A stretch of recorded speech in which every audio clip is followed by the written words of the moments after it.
Mesdames et messieurs, ici Chach et on se retrouve aujourd'hui pour la review du chapitre 23 jusqu'au chapitre 45 de Nanatsu no Taizai, les 4 chevaliers de l'apocalypse. Parce que ça fait depuis longtemps que j'ai pas parlé de la série, la dernière fois je me suis arrêté au chapitre 22. Donc je veux et je préfère parler de tous les chapitres que j'ai ratés et je tiens à vous le dire, vous inquiétez pas, il y aura plus jamais ça. Enfin je vais essayer de faire une review à la fin de chaque arc parce que c'est beaucoup trop gros, c'est pour ça préparez-vous à une grosse vidéo. Mais au moins ça m'a permis de relire un petit peu parce que je suivais chaque semaine, mais là en prenant des notes et je me suis rendu compte de plusieurs thématiques qui rendent quand même compte du fait que la suite de Nanatsu no Taizai est franchement qualitative, hein. Faut le dire en termes de thème, même juste l'ennemi Arthur, il est tellement plus intéressant qu'une juste une guerre entre les démons, c'est vraiment beaucoup plus fort. Donc il y a beaucoup d'arcs que j'ai ratés, donc l'arc du dragon, l'arc du bébé, enfin quand ils sont transformés en bébé, on reparlera de la nudité, non je vais pas vraiment en reparler,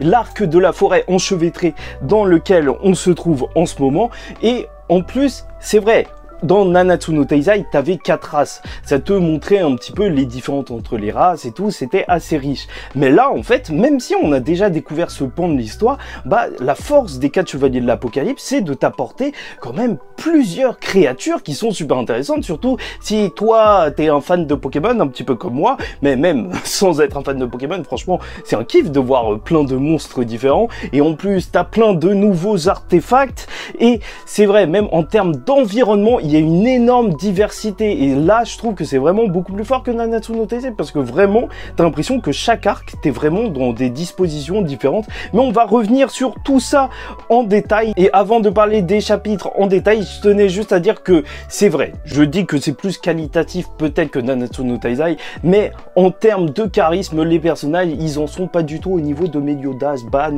et compagnie, mais c'est juste que l'histoire je la trouve peut-être plus intéressante pour l'instant. Donc,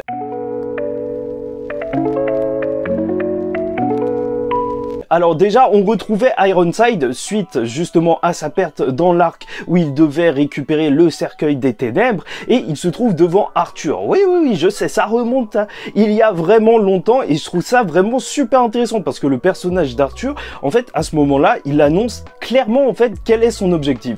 Et j'avais raison pour les anciennes théories que j'avais faites. Son but, c'est vraiment de libérer l'humanité parce qu'il y a eu des guerres entre les autres clans et donc lui, c'est le roi des humains et en soi, c'est tout à fait logique et même je trouve que voilà pourquoi c'est un antagoniste qui est vraiment intéressant parce que lui il est là pour défendre l'humanité quoi qu'il en coûte et bien sûr c'est discutable mais d'un autre côté tu peux absolument le comprendre. Mais là où c'est peut-être un petit peu plus chelou c'est que tu vois qu'il est quand même devenu sadique parce que quand il va percer justement Ironside pour le punir d'avoir raté, déjà l'image est littéralement magnifique, c'est vrai que le chaos en tout cas l'auteur il le représente super bien, bah tu sens qu'il y a quand même un petit peu de sadisme, parce que même si c'est pour lui enlever son poison ou je sais pas quoi, bah en soi il est en train de rigoler, c'est pour ça on peut se demander si le chaos ne lui est pas monté à la tête. Et d'ailleurs on remarquera que ses yeux deviennent noirs et tout, c'est assez cool parce que c'est vrai qu'on n'avait pas ça de toute façon pour même le clan des démons, et donc au moins ça marque clairement qui est possédé par le chaos ou non. Et là où ça devient très intéressant, c'est qu'il va demander à Ironside d'aller trouver sa femme, même si en fait il dit que l'ennemi, déjà sa femme c'est vrai que c'est très mystérieux, mais il dit que ça pourrait justement battre l'ennemi qui a la vision de son côté. Tu te souviens le pouvoir du père d'Elisabeth de voir dans le futur, donc voilà, c'est intéressant, je pense qu'il est vraiment mort à ce niveau de l'histoire, mais pourquoi pas, peut-être qu'il est en vie, peut-être que c'est Elisabeth qui a ce pouvoir maintenant, enfin je sais plus trop, il me semble qu'un autre personnage avait ce pouvoir, mais dans tous les cas, voilà, ça promet d'anciennes rencontres et c'est vrai que en plus là on va en rencontrer des anciens personnages. Du côté de notre groupe avec Perceval et compagnie, tu vois que tout l'arc justement avec Anne, bah, il a permis à ce que son père maintenant il accepte le fait qu'elle quitte le village et qu'elle accomplisse son propre chemin, et je trouve ça intéressant parce que même en fait sa mère elle était avec Arthur au début, comme quoi Arthur il a vraiment rallié les gens parce que il avait un vrai projet, tu vois, j'ai l'impression que je parle des présidentielles mais je te jure que bah voilà. Mais bon, dans tous les cas, le père il accepte que sa fille aille avec Perceval et compagnie, accompagné de Sylvain, le petit cheval.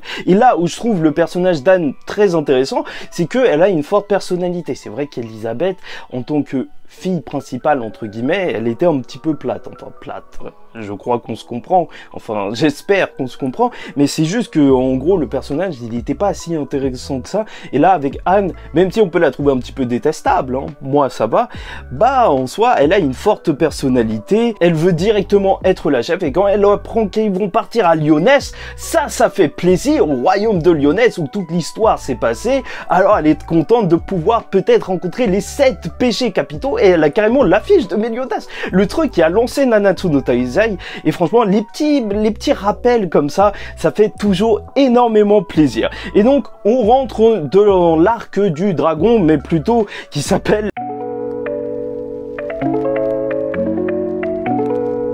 l'arc de la cité de Kant. Et c'est vrai que c'est assez extravagant. Déjà, en termes de lieu, en fait, le petit village, il va se placer sur une colline, mais vraiment quelque chose en hauteur, et ça va donner quelque chose d'assez intéressant visuellement, où en fait, tu vas voir des maisons qui vont monter petit à petit, et ça, c'est vraiment cool. Et c'est pour ça que je te dis que les environnements, franchement, dans Nanatsu no Taizai, ils n'étaient pas aussi travaillés, et c'est pour ça que au moins, ça reste remarquable, tu vois. Tu me remontes cet endroit, je me dis directement, ah oui, ça c'est un truc. Alors que Camelot et Lyonesse, bah tu vois, je sais pas si je pourrais forcément te les différencier, parce que ça m'a pas tant marqué que ça. Et dès le début, on nous introduit cet arc avec Hauser qui va venir, même s'il est alcoolique, et je trouve ça pas mal du tout d'avoir ce personnage qui était, certes, fort, mais en soi, en fait, il n'était pas du tout si fort que ça. Pour nous, en vrai, les Nanatsu, ils étaient tellement beaucoup plus puissants, mais c'est vraiment cool d'abord de le rencontrer, justement, pour avoir cette échelle, parce que nos personnages, ils sont vraiment en dessous de ce niveau. Donc, tu vas voir la troupe un peu toute contente d'acheter des objets dans cette nouvelle ville.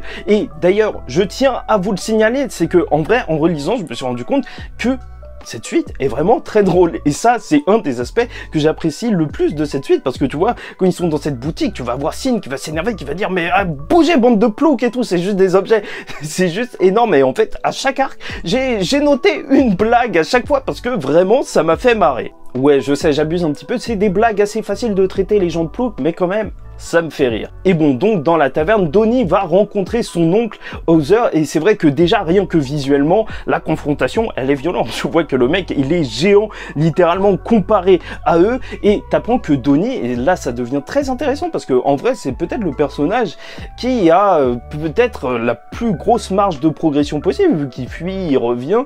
Là en fait, il est super intéressant, et c'est super intéressant de découvrir son passé, comme quoi en fait, il avait fait un entraînement pour devenir chevalier sacré qu'il a abandonné. Et donc son oncle, il lui en veut énormément d'avoir abandonné son entraînement, et il comprend pas pourquoi il a une partie du cercueil de l'obscurité, et franchement il va pas y aller mollo, tu vois, il va le voir en train de boire, en plus il va lui dire ouais, ta mère, ta sœur et tout, il devrait avoir honte de toi et tout, c'est assez gros. Et il va se faire frapper. Nassiens, il va remarquer qu'il y a quelque chose d'assez étrange dans cette ville, qui revend plein d'objets différents et assez pas cher. Et c'est vrai que c'est assez cool, parce que depuis ce moment-là, je me suis dit, mais c'est vrai que Nassiens, c'est vraiment la tête du groupe. Et c'est ce qu'on va voir durant les prochains arcs. C'est vraiment le personnage intelligent qui va pouvoir remarquer les pièges ou mettre en place des stratégies, même si c'est plus le rôle de Sin. Et on apprendra que c'est Eldin qui contrôle la ville. Donc un autre apprenti de Hauser, comme quoi en fait c'est peut-être lui le plus raté de ses élèves, enfin c'est peut-être lui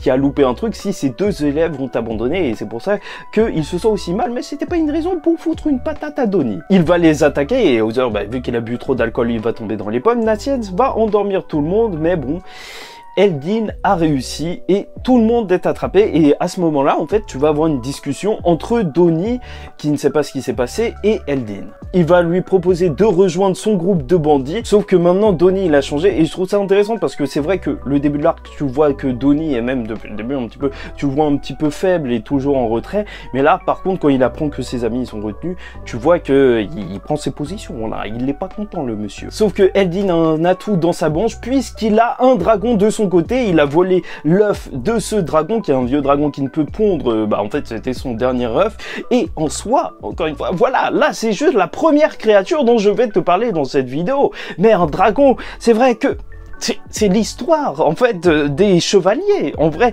un dragon c'est tellement logique, et ça fait tellement plaisir d'en voir un dans cette histoire, et je trouve que en plus l'auteur il arrive vraiment bien les dessiner. Franchement un pur kiff, hein. Vraiment un pur kiff. On apprend que Taizo est aussi enfermé avec Perceval et compagnie. Bon, je vous avoue que peut-être que c'était le personnage le moins intéressant à voir revenir, parce que moi je l'avais carrément zappé. Bien sûr, il s'était battu lors de Nanatsu no Taizai, mais là, il a été enfermé avec eux, mais il va servir à raconter un petit peu toute l'histoire. Il va dire que même la bande de bandits, en fait, il n'aime pas beaucoup Eldin, parce qu'en soi, il fait les choses à moitié, tu vois qu'il libère les gens, il ne les tue pas vraiment. Et qu'en plus, toute cette histoire avec le dragon va dégénérer parce que au final, en fait, l'œuf qu'il a, c'est juste une imitation et il cache le vrai œuf de dragon qui va normalement éclore. Et une fois que le dragon il sera sorti, bah, il pourra sortir, quoi. C'est un dragon quand même. Et c'est d'ailleurs à ce moment-là qu'ils vont trouver le dragon justement dans cette prison. Donc il va y avoir une dispute entre les bandits et Eldin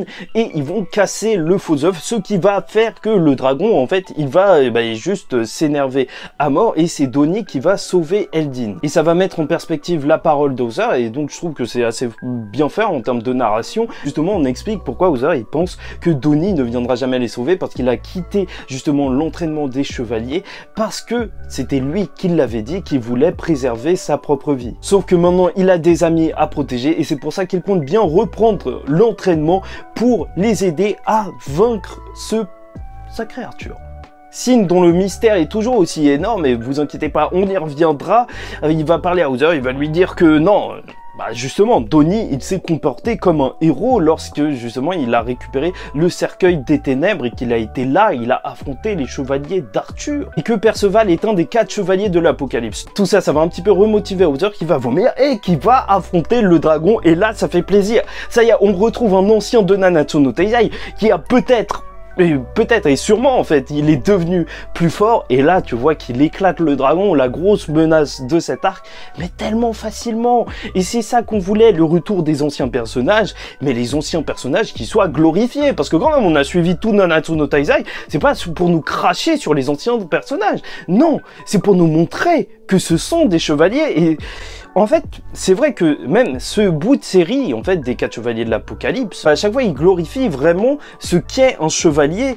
Et donc, là, pour en voir véritablement un qu'on connaît, qu'on sait véritablement bon, il fallait montrer que c'était épique. Et là, on en a eu du épique. Et on se rend compte qu'il y a énormément de chemin à faire pour nos petits compagnons, puisque Perceval a eu du mal contre ce dragon, et il demandera même à Ozer, oui, est-ce que c'est possible qu'un jour je devienne aussi fort que toi? Et lui, il va dire, oh, il y en a des beaucoup plus forts. Et on sait qu'il pense aux 7 péchés capitaux. Et oui, encore une fois, tu sais, ces petits rappels, ça fait plaisir. Ils vont régler l'histoire avec le dragon, et Eldin va repartir s'entraîner avec Ozer, et c'est là où on va découvrir, en fait, pourquoi Donnie était aussi lâche. C'est parce qu'il a fait la promesse à sa mère qui était mourante, qu'il ferait tout pour rester en vie, et donc même là, Ozer il va se sentir un petit peu mal d'avoir été aussi bête et d'avoir foutu la pression à son neveu. Et avant de se quitter, Ozer il va créer une épée et justement l'accrocher au cercueil des ténèbres, et c'est vrai que ça me fait plaisir, tu vois, que c'est le retour de l'épée de Meliodas, mais cette fois pour Perceval, le chevalier. Et même, j'aime beaucoup cette idée, parce qu'en fait, c'est quelque chose qu'on va retrouver dans les prochains arcs, que à chaque arc, ils partent vraiment avec quelque chose de concret, tu vois, même s'ils sont devenus plus forts et tout, c'est cool d'avoir un équipement en plus, en fait, ça fait vraiment MMORPG, tu vois, genre, tu fais des quêtes, tu deviens plus fort. Non, j'aime beaucoup ce délire. Ensuite, on a l'arc qui a fait jaser, parce que si on a eu le retour de Ozer lors de cet arc, juste après, on a le retour de vraiment un des 7 péchés capitaux avec Gopher. Et là, il va falloir en parler parce qu'il y a des choses qui n'ont toujours pas été intégrées par la communauté.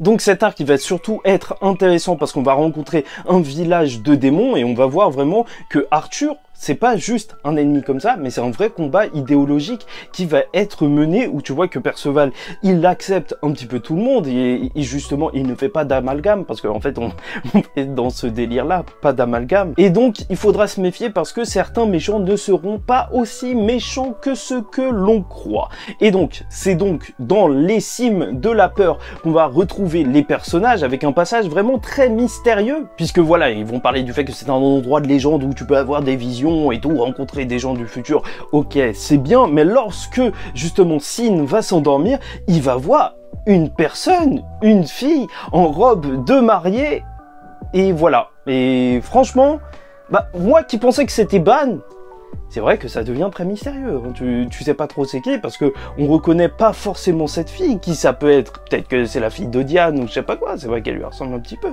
Pourquoi il la verrait en robe de mariée? C'est vraiment, vraiment très très bizarre. N'hésitez pas à me dire ce que vous en pensez en commentaire, parce que ça m'a perdu pour le personnage de ce bon vieux petit renard. Et voilà, je te l'ai dit, à chaque arc, je te jure qu'il y a une petite blague super marrante. Et là, tu sais pas pourquoi, en plein milieu, ils étaient en train de marcher. Bah, il y a Perceval et Donnie qui vont courir. D'un coup, les gens, ils vont paniquer. Et en fait, c'était juste pour aller pisser. Et ça, c'est bête. Mais purée, c'est drôle. Que c'est pour ça qu'ils vont être séparés. Natiens et justement Anne, ils vont se retrouver avec un chasseur, alors que les autres vont rentrer dans un village qui est protégé par une barrière magique. Et là, l'auteur aura très bien réussi son job. Je sais pas pour vous, mais pour moi, c'était vraiment des ennemis. C'est vrai que tu voyais Sin se méfier, et en plus, ce grand vieux mec qui l'amène pour aller parler derrière, tu trouves ça très mystérieux. En plus, tous les villageois, ils les regardent assez bizarrement, et ils ne leur parlent pas vraiment, et même quand ils leur donnent de la viande, bah t'as l'impression qu'ils font une boucherie, mais tu sais pas trop ce qui se passe. Tu vois vraiment que le tas, il a essayé de te mettre mal, mais tu sais même pas. Et bon, peut-être un des passages les plus mystérieux et vraiment à retenir, c'est que Perceval arrive à parler avec les démons. Il parle la langue des démons, même s'il voit pas au début que c'est des démons. C'est franchement très chelou. Est-ce que c'est un démon ? Peut-être bien, enfin, qu'est-ce que c'est ce délire? Je sais pas ce que vous en pensez. C'est vrai que son père n'a pas l'air de trop l'aimer, donc peut-être que sa mère c'est un démon, enfin... Qu'est-ce qu'on peut... Qu'est-ce que c'est? Tu vois, peut-être qu'il s'est fait duper, peut-être bien.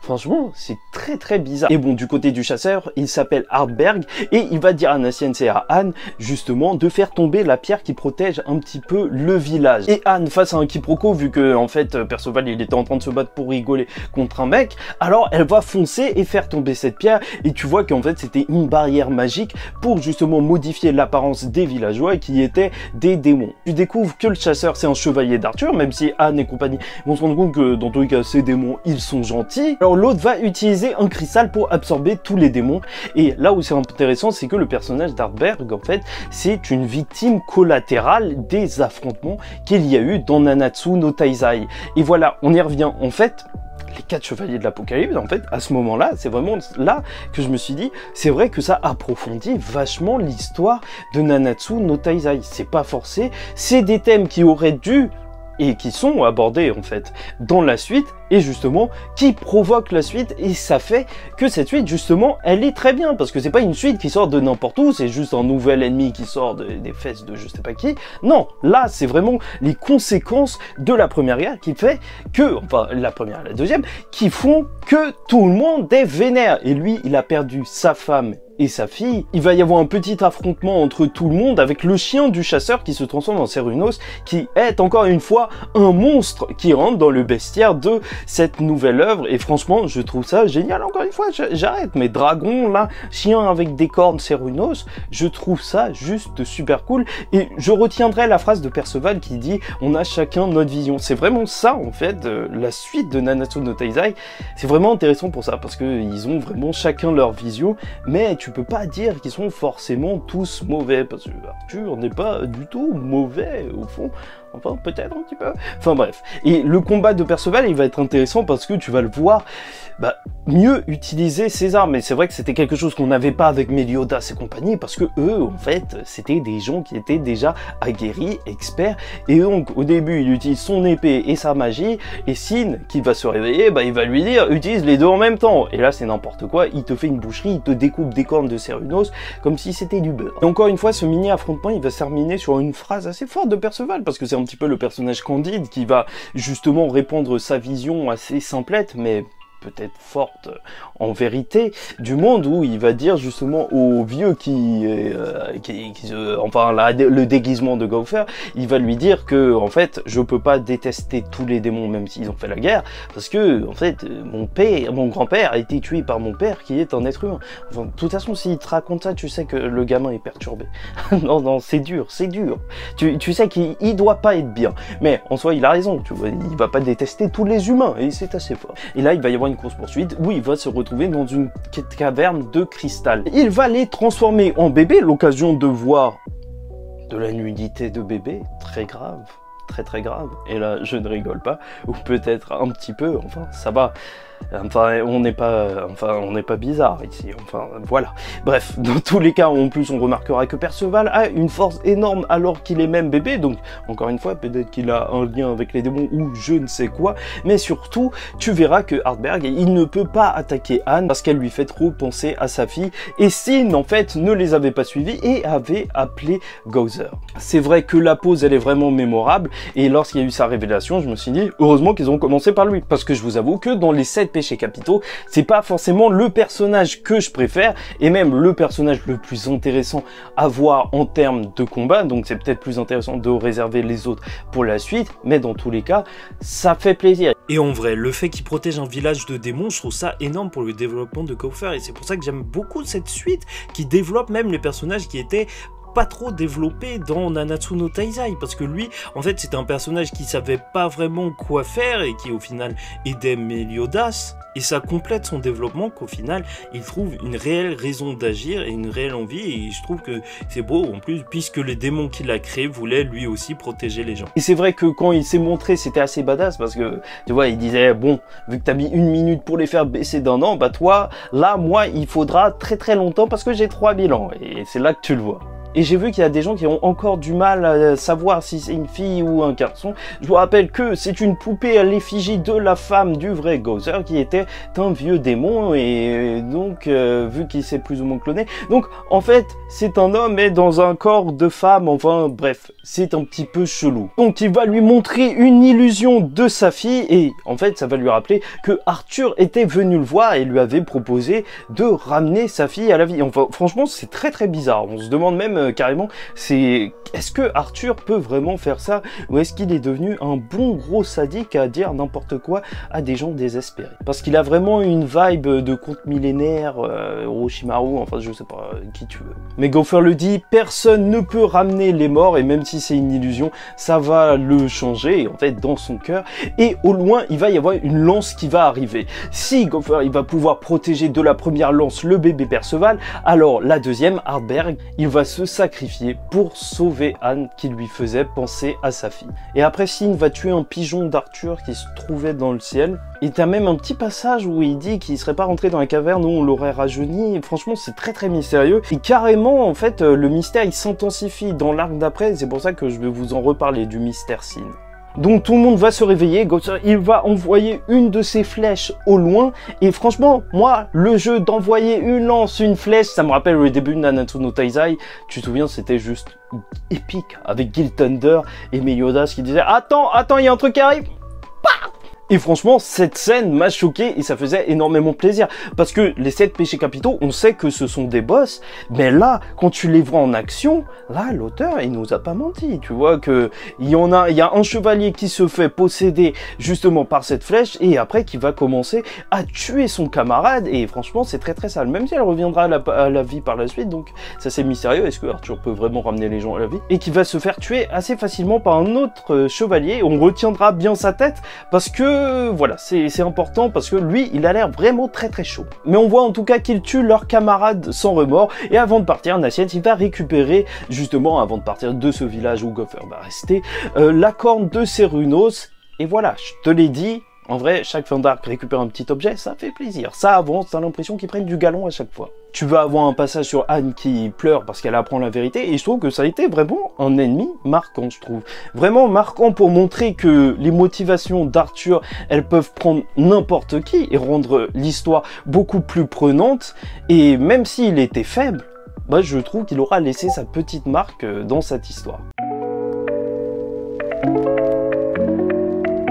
Et on va donc passer sur le dernier arc, celui de la forêt enchevêtrée, et on sera enfin un jour, et croyez-moi, on refera plus jamais ça, parce que c'est beaucoup trop long. Donc Anne, sur le chemin, elle a gardé le bâton d'Hardenberg que Sin va détruire, et il va dire, il va être assez insultant, en fait, il va faire, ouais, de toute façon, il a été faible, il a même pas utilisé contre nous, c'est pas qu'il était gentil, c'était juste un gros faible. Et Anne va s'énerver contre Sin, et c'est vrai que là, ça va devenir intéressant, parce qu'ils vont un petit peu le remettre en doute, parce que c'est vrai qu'il disparaissait un petit peu, en plus quand il va dire qu'il était juste parti faire la sieste, bah c'est vrai que c'est bizarre, et en plus il va s'excuser, ce qui va calmer un petit peu Anne, et en fait c'était de la manipulation mentale. Et oui, attention, le renard, il te manipule. Bon, ça y est, je crois que je commence à être fatigué, la vidéo est un peu longue.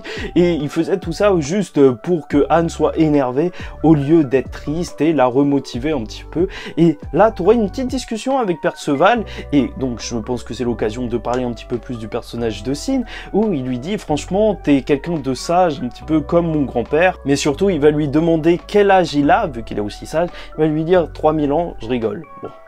C'est très drôle, parce que moi je veux savoir, et la commu elle veut savoir, donc c'est pas drôle du tout. Donc qui ça pourrait être? C'est vrai que ça devient très mystérieux, parce que je pense pas que Ban il ait 3000 ans.